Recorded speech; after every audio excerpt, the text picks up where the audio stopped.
think I'm in love with my late brother's wife. I never thought I'd say those words out loud, even to myself. But here I am, pacing my small living room, wrestling with feelings I never saw coming.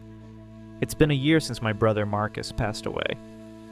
He was more than just my sibling. He was my role model, my best friend. Losing him was like losing a part of myself.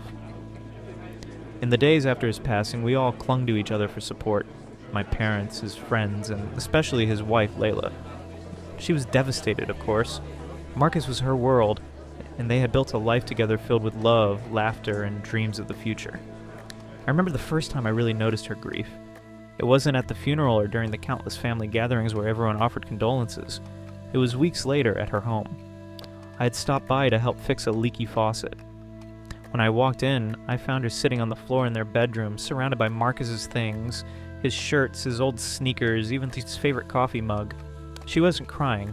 She just sat there, staring at it, all like she was trying to memorize every detail. I didn't know what to say, so I just sat down next to her. For hours we talked about Marcus, his awful jokes, his love for old school music, the way he used to leave his socks everywhere.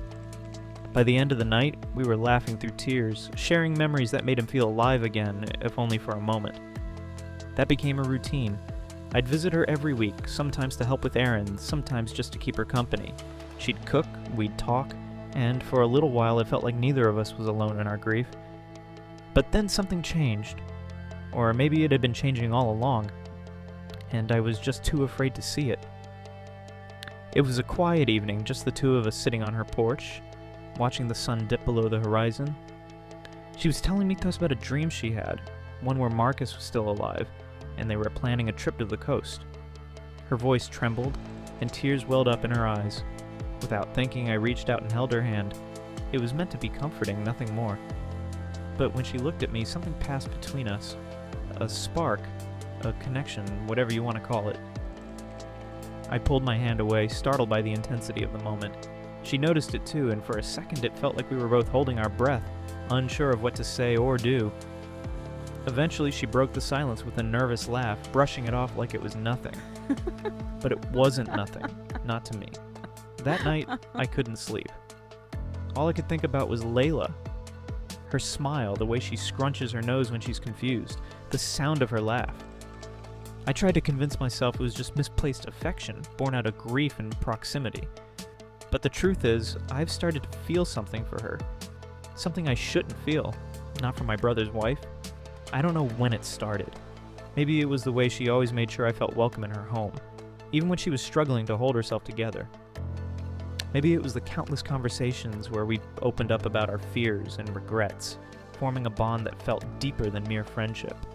Or maybe it was the simple fact that she's Layla, kind, strong, and so full of a life, even in her darkest moments. I hate myself for feeling this way. Marcus loved her more than anything, and I feel like I'm betraying his memory just by entertaining these thoughts. What would he think of me now? What would he say if he knew that his own brother was falling for the woman he loved? And yet, I can't seem to stop. Every time I see her, my heart races. Every time she smiles, it feels like the clouds part and the sun comes out. I've tried to keep my distance and focus on work, friends, anything that might take my mind off her. But no matter what I do, she's always there, in my thoughts, in my dreams. I don't know if she feels the same way. Maybe she does, or maybe I'm just imagining it, projecting my own emotions onto her. Either way, I can't risk ruining what we have. She needs me to be her friend, her support system, not some lovesick fool who can't control his feelings. But how long can I keep this up? How long can I pretend that everything's fine when my heart is screaming otherwise? Sometimes I wonder if Marcus sent me to her for a reason. And maybe he knew that we'd need each other to get through this, that our shared grief would bring us closer in ways we never expected.